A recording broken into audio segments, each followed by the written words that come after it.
Welcome to another edition of Loudermilk Family Homestead How-To videos. Today we're going to talk about lighting in our barn. In a previous video I talked about how I created a contraption that essentially allows me to just plug this barn in, and it provides temporary power. The only thing is we're limited to 15 amps. Because it's a 15 amp breaker that controls the external outlets on our home. So we're limited to that, and that's normally fine. But I bought these lights up here. You see them lights? They put out like a gazillion lumens. They are LED, and they're rigged up there. And right now on this other one, I've got just I don't know, just a portable work light. It puts out a lot of lumens too. Nothing like those though. So the reason that's up there is because when I put two of these, it kept tripping the breaker. And I was like, how in the world are these lights tripping the breaker? So, I have a kilowatt and I had to dig it out. It took a while to find. A kilowatt essentially is this little item right here, and it will tell you, we can plug it in,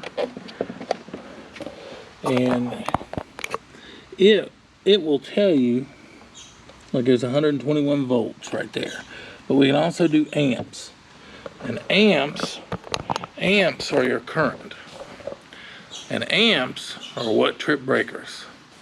So I was like, let's see what the amperage is. Well, initially I plugged one of them lights in, and it said 1.22 amps, which is nowhere near 15. Even with two of them, what's that, 3 amps? That shouldn't do it. But then I looked closer, and I could see right when I plugged it in, there'd be a flicker in the numbers. So I took out my cell phone, and I'll show you this in the video. Took out my cell phone and videoed it as I was plugging it in. And what I saw was that for a split second, like a quarter of a second, maybe not even a quarter of a second, there was a surge, and it would go up to 8 amps, like 8 amps for a split second, and then cut back down, which would explain why two of them plugged up was tripping the breaker, because when I'd flip the switch for that split second, we were pulling 16 amps, which is actually over 16 amps, probably about 16.5, which was enough to trip the breaker. So I thought, and I know there's probably an electrical solution, a hack. I could probably take, a 100-foot extension cord and wrap it around one of them posts up there a gazillion times and create like a delay. One that would allow one lamp to come on and give it a second, and then the other lamp to come on. And then we'd be good. And then I started thinking, I was like, well, I've done stuff with Arduinos and relays, a lot of stuff with Raspberry Pis and Arduinos. And so I decided that I would take an Arduino Nano, which is the smaller of the Arduinos, and program it in a way to where it would control 2 outlets.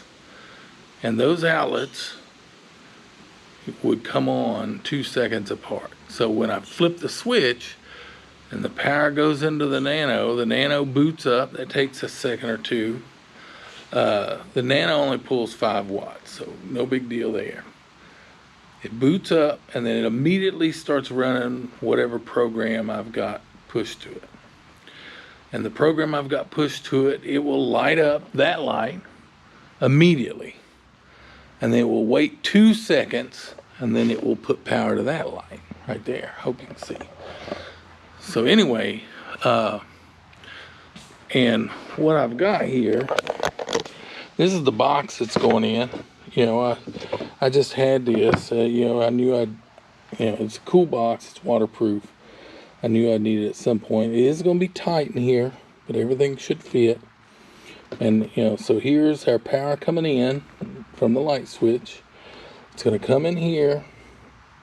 It's going to power the Nano through a step converter that'll step this 120 volts down to 5 watts, or 5 volts, 5 volts. And it will power the Nano.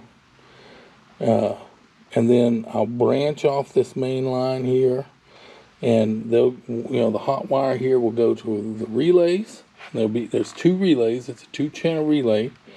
So there'll be 2 wires coming off this. One will go to one relay, one will go to the other. These will just get passed through.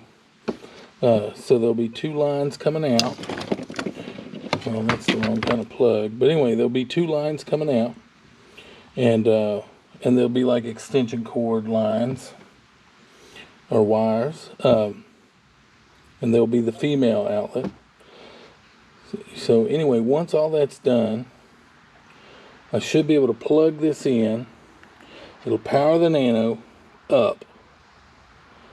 The Nano will then launch its program and trip one relay that'll go here and power this outlet, and then it'll wait 2 seconds and then power this outlet.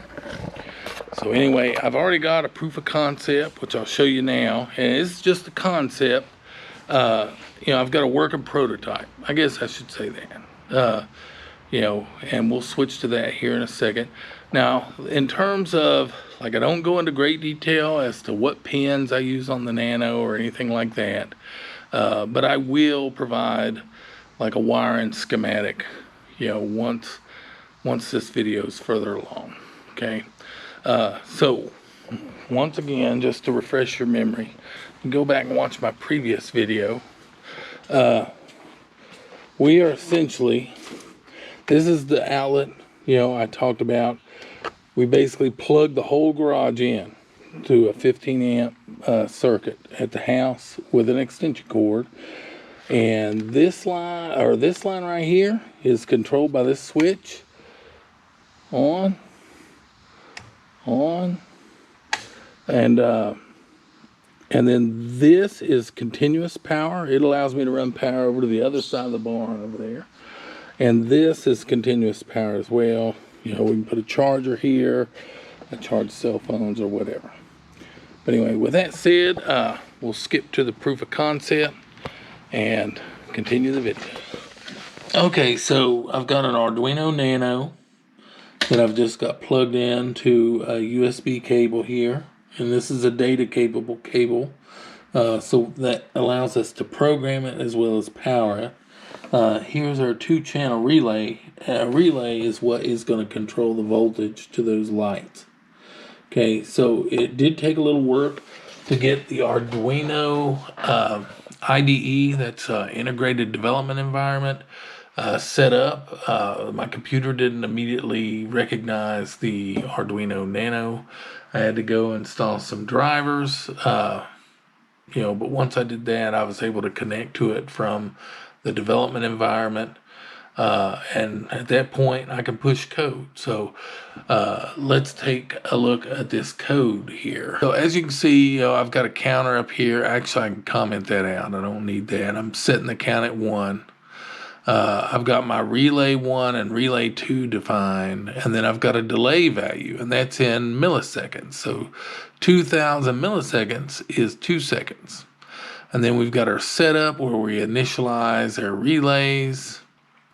We configure them as output pins, and we initialize them, and then we begin. And then, there's the loop. The loop, basically every, it just keeps running through it. It loops through this code. So what I did, I was going to put the counter here to keep it from hitting that code where it cuts the relays on, because we just want them to stay on.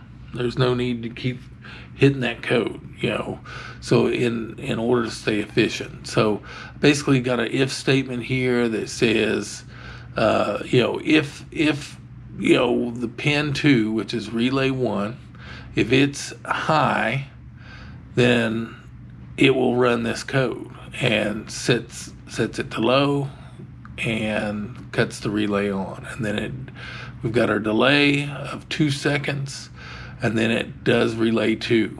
It cuts that on. Now, once it's on, it's going to, keep in mind, it's going to loop. So once it's on, it's going to hit this if statement every time it runs that loop and say, is it high? Well, once it's already on, then no, it's going to be low. It's going to stay low. So because of that, it just skips it. It skips that block. And that allows us to power this on. So what I'll do is I'll go ahead and push this code to our device. Hopefully this is recording. This is experimental. So we cut our code, and there's 1 and 2 seconds. There's 2. You saw the lights. And the cool thing about this is, now that it's programmed, the way these work is power is off. The minute power is applied, it's going to run through that. So there's 1, 2 seconds, 2. It'll stay on. So the theory is, we'll have 120 volts going in, and it will run through a step down converter to 5 volts to power the Nano. And then it will also come off that 120 volt line, that main one, and go into this relay and control 2 outlets. And there'll be a delay between them. And that should solve our problem.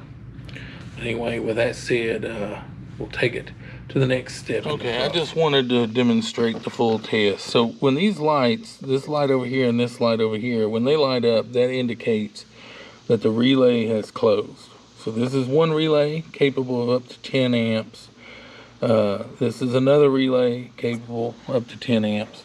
So what we're going to do, I've got it wired into this plug. We'll plug it in here and you'll see it work. You'll just have to imagine two extension cords, the female sides coming off this side here.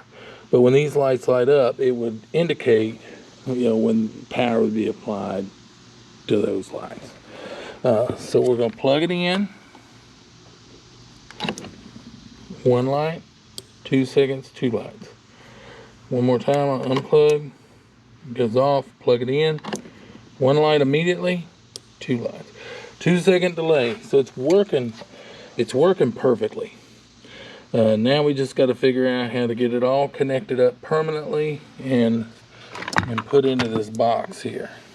Okay, and that's all I know. We'll be back in a second. Okay, I apologize, my camera died on me. So essentially, I've got our line in, which is right here. The black divides up, one black goes into our step down converter, which converts it to 5 volts DC, and 1 comes off, and actually 2 come off and go into our relay on the inside.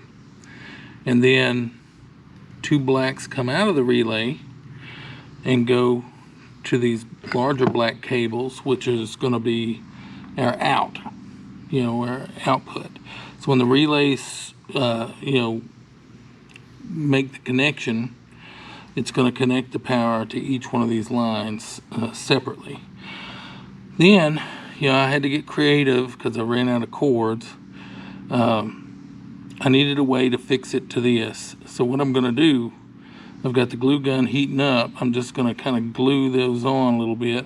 Now I don't have to worry about these other pins because, as my program, there's nothing ever going to, touch those.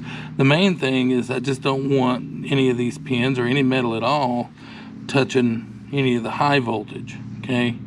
Now I've got my wire nuts on here. They're secure. I secured the step down converter and the relay down with some hot glue. This, because of the way it's designed, I won't be able to, but the cool thing, this will have power. If I ever want to program it, reprogram it, I can just unplug this and plug in a mini USB, and I'll be able to push new code to it. So I'm going to hot glue this, And then I'll go find me some ends at Lowe's, some female outlets.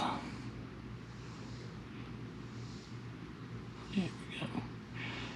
And it's hot today, so it's taking my glue a long time to dry.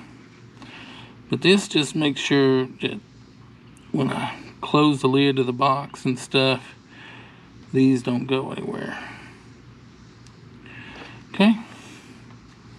Now, I'm not sure if glue is conductive or not. Hopefully it's not. It's plastic, maybe rubber. Okay, so with that said, I'm gonna go find me some female outlets and we'll be ready to fire this bad boy up. I'll just kind of push this down in the corner. I'll push all these down. And that transformer is down there. I was worried about that getting hot before. I don't have to worry about that now. And we should be good. We'll see how it works. I'm gonna twist this. How do I want to plug this up? Twist it like that. I love these bulkheads. And of course, it's not one. There we go. They work really well and make for a pretty clean install. Okay. We'll stuff our black wire down in there. Everything should be good now. So we just need some plugs. We can tighten these down too, because I don't want to be pulling on it and yank something loose. Once you tighten them, buddy, you could rappel off that. Let me go see.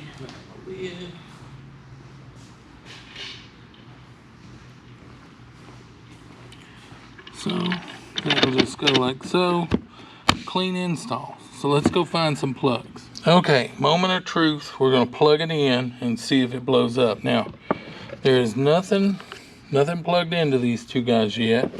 What I'm gonna do, I'm gonna take my little outlet tester here, and if these two lights light up, then we're good. So we're gonna plug it in. Okay, it's not on fire, and both of our relays are tripped. So now we're gonna try this. Okay, that one's good.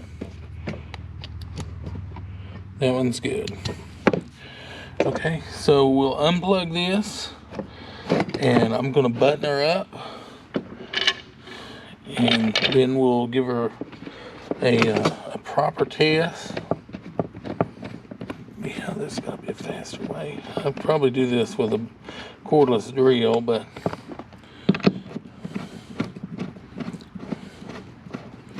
a lot quicker. But you gotta do what you gotta do.